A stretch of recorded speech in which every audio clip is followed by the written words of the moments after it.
Assalamualaikum warahmatullahi wabarakatuh. Berjumpa lagi dalam PWMU Podcast di channel YouTube kesayangan PWMU TV bersama saya Rista Erviana Giordano. Dan tema kita kali ini adalah APBD Jatim 2025, prioritas pengentasan kemiskinan dan tantangan implementasinya. Seperti diketahui, Gubernur Khofifah Indar Parawansa mencanangkan penghapusan angka kemiskinan sebesar 0% dan ditargetkan akan terrealisasi pada September tahun ini. Dan apa peranan wakil rakyat, terutama Komisi C, dalam membantu mendorong pemerintah provinsi sebagai mitra kerjanya merealisasikan penghapusan angka kemiskinan 0%? Di studio telah hadir narasumber inspiratif kami, seorang politisi muda dari Partai Gerindra dan juga anggota Komisi C DPRD Jawa Timur, Aufa Zafiri SAK. Assalamualaikum warahmatullahi wabarakatuh, Mas Aufa. Kita ketemu lagi. Waalaikumsalam, Mbak Rista. Sehat, Mbak Rista? Alhamdulillah sehat. Mas Aufa gimana dah, Mas, sama sehat keluarga? Juga. Senang kembali ketemu di sini dan senang bisa kembali berbagi informasi khususnya kepada pemirsa podcast PWMU di seluruh Jawa Timur atau dimanapun berada. Ya, ini kita langsung ya ke temanya. Ini kan APBD Jawa Timur 2025. Ini memang prioritasnya ini untuk pengentasan kemiskinan ini. Betul nggak salah satu prioritasnya seperti itu? Siap. Jadi memang betul sekali salah satu prioritas adalah untuk pengentasan kemiskinan. Jadi memang amanat undang-undang yaitu untuk pendidikan, kesehatan itu yang tidak bisa diganggu gugat. Nah, khususnya di Jawa Timur ini kita punya APBD sekitar 36 triliun ya, kalau saya nggak salah ingat. Itu salah satu fokusnya adalah pengentasan kemiskinan. Karena kenapa di Jawa Timur ini angka kemiskinan ini masih tinggi?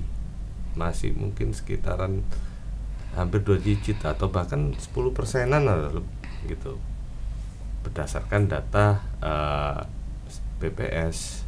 Tahun 2025 ya? Tahun 2024. 2024. Ya. Karena 2025. Oh ya belum ya, nanti 2006 ya nanti ya laporannya BPS ya. Betul. Dan inilah yang menjadi highlight atau menjadi fokus dan tugas kita bersama. Karena apapun dalam menjalankan pemerintahan itu legislatif dan eksekutif harus berjalan seiring seirama.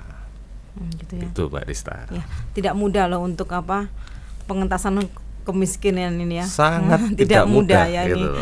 Ini kan perlu cara-cara khusus ya ini, dan di Jawa Timur ini kan turun nih ya datanya ya.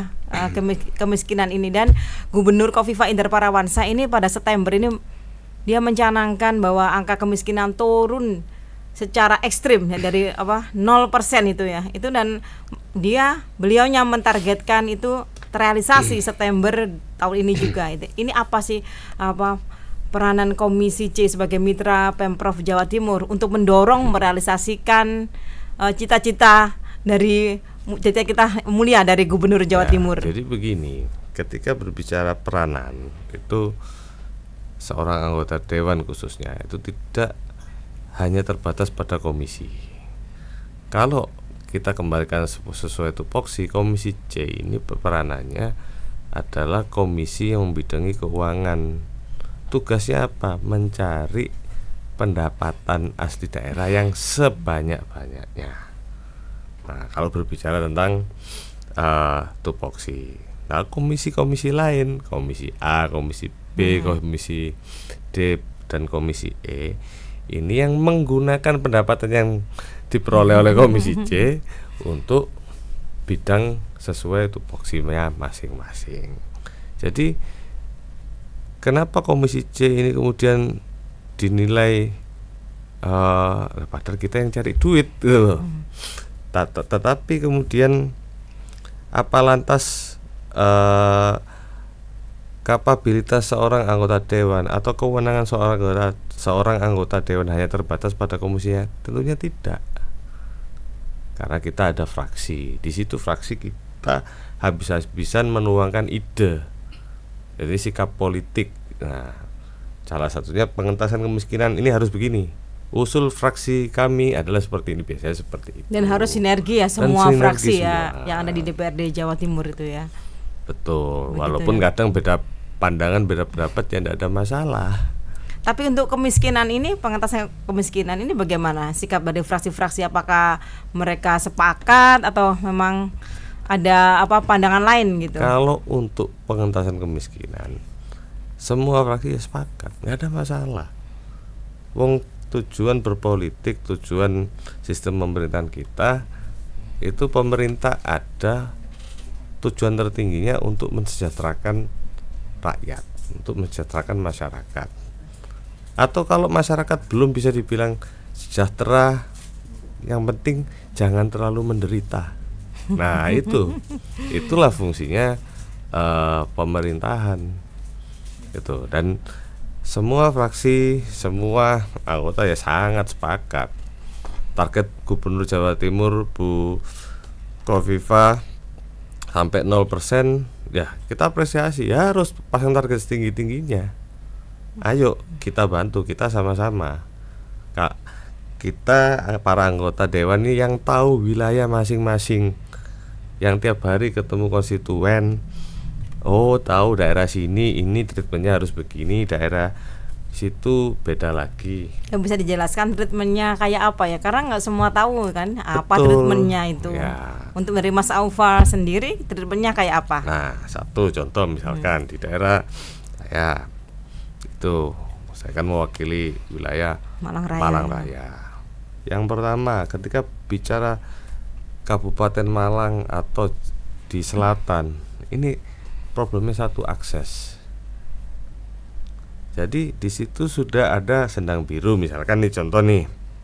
Sendang Biru itu pelabuhan. Nelayan di sana jangan salah. Ketika musim cari ikan tiba itu hasilnya sungguh luar biasa. Tapi yang jadi problem adalah ikannya ini kemudian tidak bisa diangkut ke kota dalam keadaan fresh karena aksesnya susah. Nah, kalau ada akses yang baik, maka ini akan meningkatkan perekonomian di wilayah sana. Otomatis ketika peningkatan akses, peningkatan ekonomi, ya otomatis kondisi kemampuan fiskal masyarakat di daerah tersebut akan naik. Tuh. Daerah yang lain lagi beda. Tuh. Ada daerah yang memang jauh banget sekolah. Gitu loh. Jadi problem khusus juga ini ya. Ya. Kalau ada sekolah di situ, kemudian dengan catatan sekolah yang memadai ya, otomatis ini akan memangkas biaya transportasi, memangkas biaya bensin, biaya uang makan, karena mungkin kan jauh harus bawa bekal, ini bisa lebih dihemat. Nah, ini salah satu bentuk strategi pengentasan kemiskinan. Selain itu banyak juga, ada misalkan yang benar-benar tidak mampu BLT, gitu. Ada bantuan langsung tunai, kan gitu. Kemudian terkait lapangan pekerjaan itu kita arahkan, setiap desa harus punya BUMDes yang mandiri, yang bisa menghasilkan, dan uang hasilnya itu ya berputar di daerah itu yang dilakukan oleh Mas Aufa ya selama ini seperti itu konstituennya gitu ya. Ya, untuk kekuatan APBD Jatim yang begitu besar ya, 36 triliun ini ya, ini yang untuk terserap ke kemiskinan ini berapa persen ya kira-kira ini ya? Jadi kalau dari postur APBD sendiri, ada kesehatan pendidikan, itu urusan wajib yang nggak bisa diganggu gugat. Ya, sekali lagi urusan wajib yang tidak bisa diganggu gugat. Kalau bicara berapa anggaran untuk proses pengentasan kemiskinan, saya jawab, semua program ini tidak bisa berdiri sendiri. Saling berkaitan. Saling berkaitan. Ya. Contoh, apa hubungannya bangun jalan dengan pengentasan kemiskinan? Nah, tapi kan faktanya yang tadi saya ceritakan itu ada. Ini tidak bisa dihitung. Oh, ini hanya sekian persen untuk ini, sekian persen untuk ini, tidak bisa seperti itu. Dari program ini simultan, dan saya bilang sampaikan selain non gaji, selain gaji PNS, semuanya itu adalah program untuk pengentasan kemiskinan. Gitu. Berarti sangat-sangat seksi ini ya, apa? Betul. Pengentasan kemiskinan ini ya. Ya. Padahal ada juga loh yang masalah-masalah yang apa problematik lainnya sepertinya pendidikan dan juga kesehatan. Nanti kita bahas setelah jeda yang berikut ya Mas Aufar ya. Minum dulu Mas Aufar. Seperti biasa, Kimas. Kimas.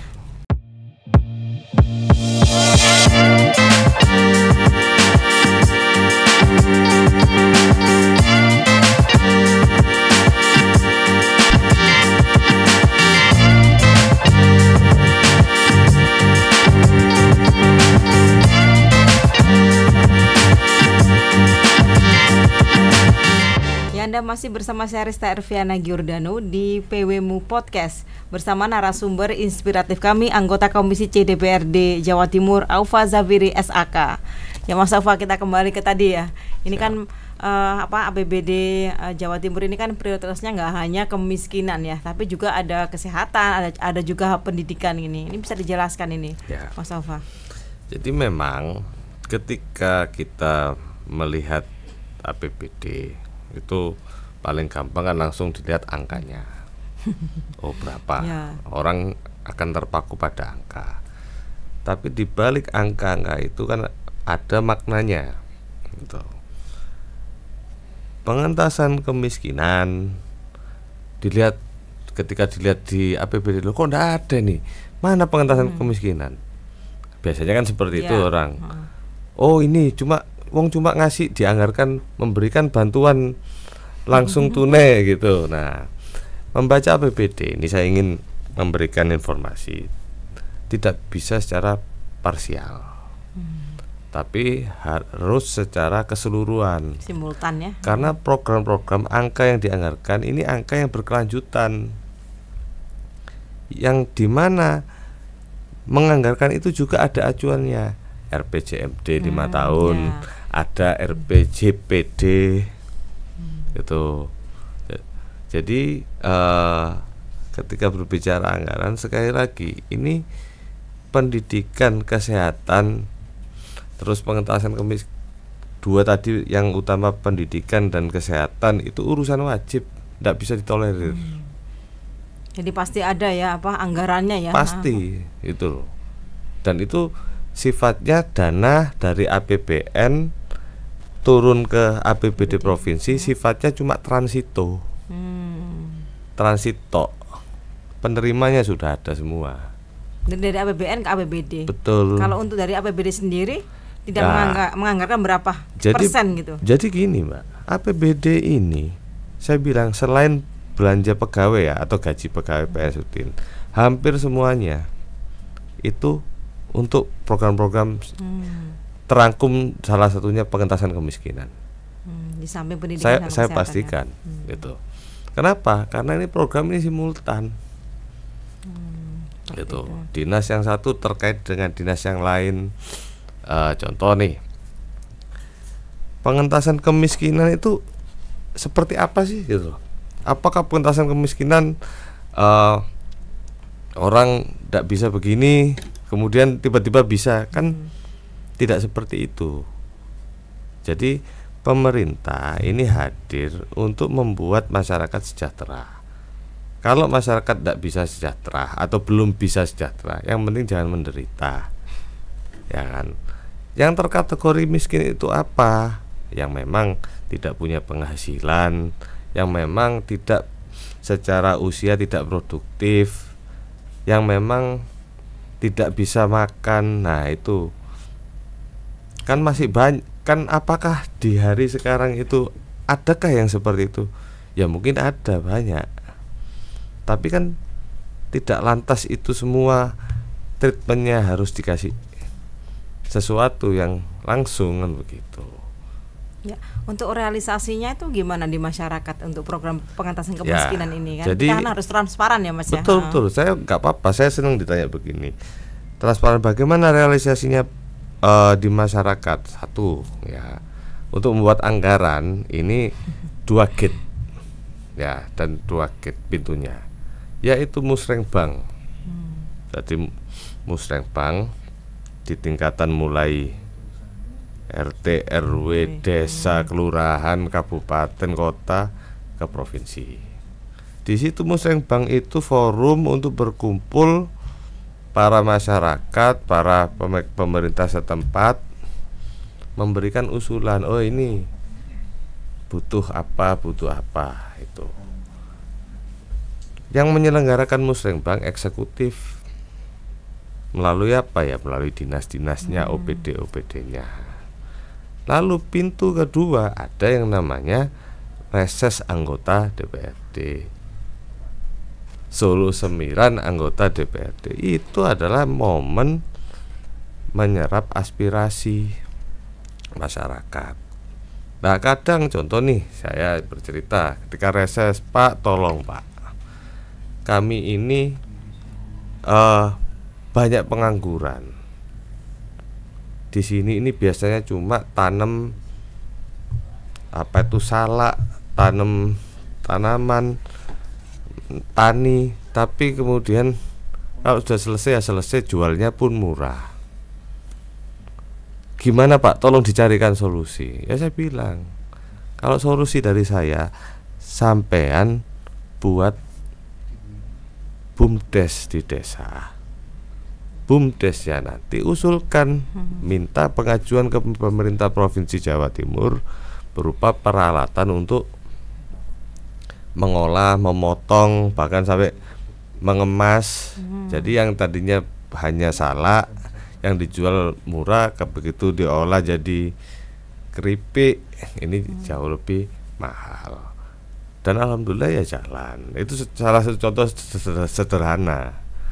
Ya, terus untuk sistem pengawasannya sendiri bagaimana agar tidak terjadi kebocoran atau penyelewengan gitu. Jadi begini, pengawasan itu satu ya, jangan dipikir kemudian penerima bantuan ini setelah menerima bantuan kemudian tidak ada laporan pertanggungjawabannya. Ada, secara sistematik ada. Dan dari eksekutif sendiri pengawasnya ada yang namanya inspektorat. Itu setelah inspektorat misalkan tetap si penerima bantuan ini membandel dalam tanda kutip, tidak bisa mempertanggungjawabkan, tidak mau mengembalikan, itu maka APH yang masuk, aparat penegak hukum, bisa kepolisian, bisa kejaksaan, bisa bahkan KPK. Nah itu. Terus untuk struktur APBD Jawa Timur sendiri tuh seperti apa ya gitu? Struktur gimana maksudnya? APBD Jawa Timur itu kayak apa gitu struktur selama ini, struktur APBD-nya? Struktur gitu. APBD Jawa Timur itu selalu mengacu pada RPJMD, di mana RPJMD ini adalah perwujudan janji kampanye seorang kepala daerah. Jadi dulu saat kampanye saya akan misalkan memberangkatkan 1.000 siswa untuk mendapatkan beasiswa sekolah S2 ke luar negeri. Nah itu harus terangkum di situ. Jawa Timur. Jadi tinggal kalau misalkan saat pilkada itu harus dilihat janji kampanyenya ini apa. Kalau di RPJMD-nya tidak ada atau bahkan di APBD-nya tidak ada, ya itu pasti bohong gitu. Akan kelihatan semua ya. Akan kelihatan semua. Gitu.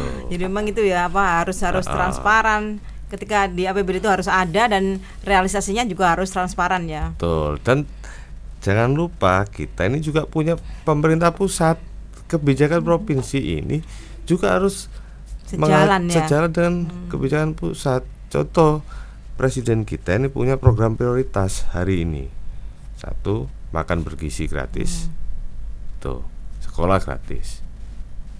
Oh, yang Mahkamah Konstitusi yang memutuskan uji material itu ya? Iya, ya sekarang kira makanan bergizi gratis. Apakah jalan beberapa? Tapi namanya program baru ini kan perlu evaluasi, perlu gitu. Ya, untuk makan bergizi gratis ini kan memang masyarakat itu kan, terutama untuk kaum miskin itu kan mesti mereka berharap sekali ya. Tapi ini kan masih belum itu ya, belum berjalan maksimal kayaknya ini ya, Ya, untuk MBG-nya satu, ini ya. belum berjalan maksimal itu kendala mungkin karena program baru, ketercukupan anggaran, dan ingat sekarang dunia tidak baik-baik saja. Betul. Gitu, Ekonomi lagi Mbak lesu Rista. gitu ya, Mas. Betul. Nanti kita lanjutkan ya di Ya. segmen berikutnya, dan tetap aja bersama kami dan Mas Aufa Zaviri. Saya selalu salah ya nyebutnya. Aufa Zaviri ya. Kita kembali setelah yang berikut, tapi minum dulu kimasnya Mas biar Nah. segar dan sehat.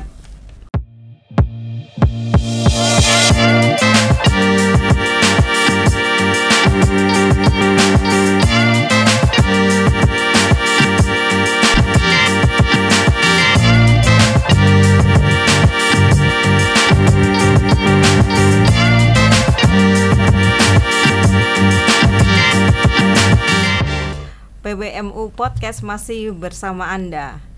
Dan saya Rista Erviana Giordano serta narasumber inspiratif kami Aufa Zahiri SAK, anggota Komisi C DPRD Jawa Timur. Ini Mas Aufa, untuk pengentasan kemiskinan tadi ya, topik tema kita kali ini ya.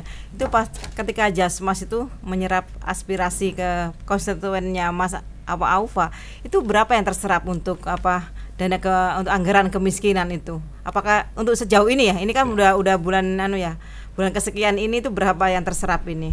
Ya, jadi begini, ini bukan masalah berapa yang terserap, karena ketika saya sampaikan ini akhirnya Kan mau PAPBD nih Mas. betul,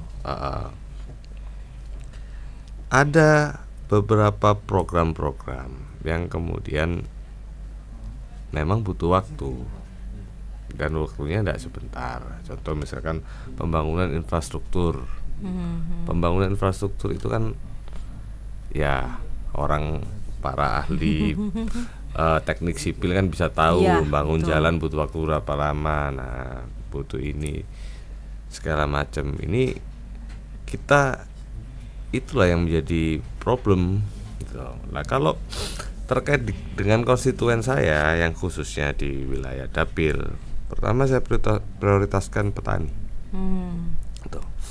Kedua, BUMDes. Jadi Mengoptimalkan BUMDes itu ya. mengoptimalkan BUMDes. Jadi masyarakat yang daripada nganggur sudah bikin BUMDes yang menghasilkan. Itu seperti apa kalau di BUMDes di Nah, di jadi Malang Raya contoh itu? ada satu dulu di Desa Sri Mulyo di Dampit ya. Itu sampai mendapat penghargaan desa digital. Kenapa? BUMDesnya berinovasi, membuat inovasi, membuat jaringan internet. Yang Ya, mereka- siapa dulu pembinanya ya? Nah, Anggota Komisi C DPRD Jawa Timur. maksud saya adalah Mas Aufa. waktu itu daripada jualan rambutan, jualan pisang ya kan, kau kirim keluar, sudah modalin bikin tower, jualan internet. Toh internetnya yang belikan wargamu sendiri. Duitnya yang balik ke desa, desanya nanti ada pendapatan, yuk kayak bangun desa. Jadi konsepnya adalah ekonomi berputar ya. di situ, gitu. Tapi kan awalnya itu susah ya, apalagi masyarakat desa ya. Itu bagaimana sosialisasinya? Problemnya susah, itu susah. Datangi LSM, didatangi macam-macam, sampai nun sewu, datangi LSM, datangi kejaksaan. Ketika disampaikan bagaimana alurnya, ini begini, loh ya ini benar semua, gitu ceritanya. Nah, kadangkala ya kesulitan kita di wilayah, di daerah itu memang tingkat SDM yang berbeda-beda. Betul. Gitu loh. Kemudian masyarakat kita ini sukanya serba instan.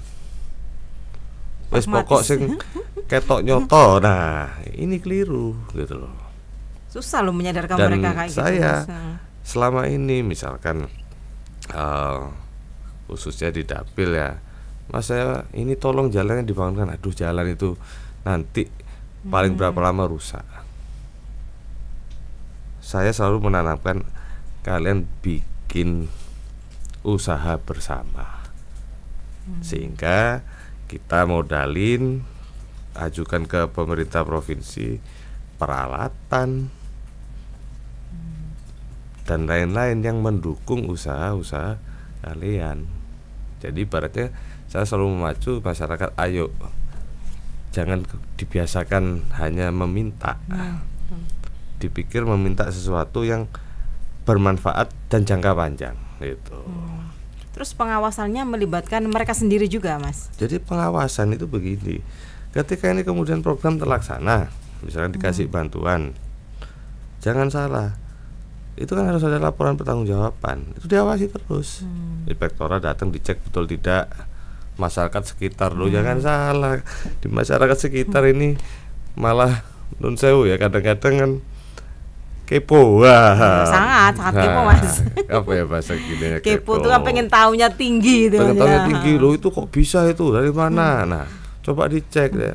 Selama dilaksanakan dengan baik dan sesuai aturan, tidak ada masalah. Gitu. Ya, ini mungkin juga sahabat PWMU podcast ini pengen tahu nih kinerjanya Komisi C ini apa saja sih, Mas, gitu. Ya. Jadi terkait Komisi C ya. Komisi C ini salah satu komisi yang krusial. Kenapa krusial? Tugasnya adalah mencari duit. Mencari duit untuk apa? Untuk belanja pemerintah Provinsi Jawa Timur. Kalau belanjanya pemerintah bukan belanja lipstik, bukan belanja tas. Harus dijelaskan tuh. Tapi yang dimaksud belanja itu adalah untuk membangun pemerintahan di Jawa Timur, pemerintahan di Jawa Timur, bangun jalan, bangun sekolah, ngasih beasiswa, ngasih bantuan bibit, ngasih bantuan ternak dan bermacam-macam. Ya ini untuk masyarakat Jawa Timur. Komisi C di sisi yang nyari duitnya. Nah, poinnya di situ. Nah, itu cluenya di situ. Yang dilakukan ya mungkin kita ketati lagi, kita cermati objek-objek pajak yang sudah ada. Kita optimalkan lagi objek-objek pajak yang sudah ada. BUMD yang enggak berkinerja baik ya kita usulkan rombak total. Bahkan kalau perlu ya dibuyarkan saja gitu. Ya ini untuk masyarakat yang memang kadangnya dalam tanda kutip malas bayar pajak, masih belum sadar apa sih pentingnya untuk wajib pajak itu, apa sih imbauannya Mas Alfa sebagai wakil rakyat itu. Ya jadi mungkin terakhir yang ingin saya sampaikan pada masyarakat Jawa Timur khususnya, pajak itu adalah partisipasi kita kepada pemerintah Provinsi Jawa Timur yang manfaatnya juga akan kembali dirasakan panjenengan sekalian semua. Itu jalanan yang panjenengan lewati tiap hari itu dia berasal dari pajak jenengan. Sekolah, anak sekolah yang gratis itu juga berasal dari pajak yang dibayarkan oleh masyarakat. Jadi pesan saya adalah bagi masyarakat Jawa Timur yang memang mampu, pajak ini sekali lagi tolong dengan segala hormat saya mohon gitu kan bisa disegerakan untuk dibayar jika memang dirasa mampu. Dan pajak ini juga bermanfaat juga untuk pengentasan kemiskinan ya, Mas ya. Sangat gitu. Ya apalagi nih Jawa Timur ini kan peringkat ketiga ya termiskin di Indonesia setelah Jabar sama Jateng ya. Kayaknya ya, gitu ya. Jadi begini, kenapa begitu tingkat kemiskinan tinggi? Jangan lupa ini jumlah penduduknya ini banyak. Gitu loh. Jadi problem kita ketika melihat rasio gini itu ada disparitas. Gitu loh. Ada yang kaya ekstrim, ada yang miskin ekstrim. Nah, untuk menghilangkan yang kemiskinan terlebih yang ekstrim inilah tugas pemerintah. Dan Komisi C selama ini support di bidang cari duitnya. Nah, makanya itu kan APBD Jatim ini surplus ya Mas ya, 14 triliun ini Mas. Ini berarti kan pengelolaan fiskal dari Pemprov itu kan berarti berjalan mulus nih, solid ya antara Pemprov dan juga sinerginya antara dengan DPR Jawa Timur ini. Ini bagaimana tanggapan Mas Aufa dan apa masukannya ini Mas untuk agar surplus lagi nih di tahun depan ini Mas? Jadi kalau saya secara pribadi ingin menyampaikan pemerintahan Provinsi Jawa Timur itu tidak hanya gubernur dan eksekutif, tidak hanya legislatif, tapi bersama-sama. Dan kondisi Jawa Timur hari ini adalah buah kerja keras antara eksekutif dan legislatif. Itu yang tidak bisa dipisahkan. Terakhir yang saya ingin ingatkan adalah dalam menjalankan pemerintahan kita punya pedoman, punya aturan, dan jangan pernah keluar dari rel pedoman dan aturan itu, agar insya Allah masyarakat Jawa Timur sejahtera selamat dunia akhirat. Amin ya. Terima kasih banyak ya pencerahannya Mas ya. Kita jadi tahu banyak ini ya tentang kinerja Komisi C dan sinergi antara Pemprov Jawa Timur dan juga DPRD Jawa Timur, antara legislatif dan juga eksekutif gitu Mas ya. Siap. Ya, untuk sahabat PWMU jangan lupa untuk yang masih belum membayar pajak silakan membayar pajak ya Mas ya. Seperti itu ya, karena ini juga berguna untuk pendidikan dan juga pengentasan kemiskinan ya Mas ya. Ya, semoga bermanfaat selalu. Demikian podcast PWMU kali ini, dan jangan lupa tonton terus PWMU TV di YouTube, di channel kita tentunya di PWMU TV ya. Bersama saya Rista Erviana Giordano, dan wassalamualaikum warahmatullahi wabarakatuh. Sampai jumpa.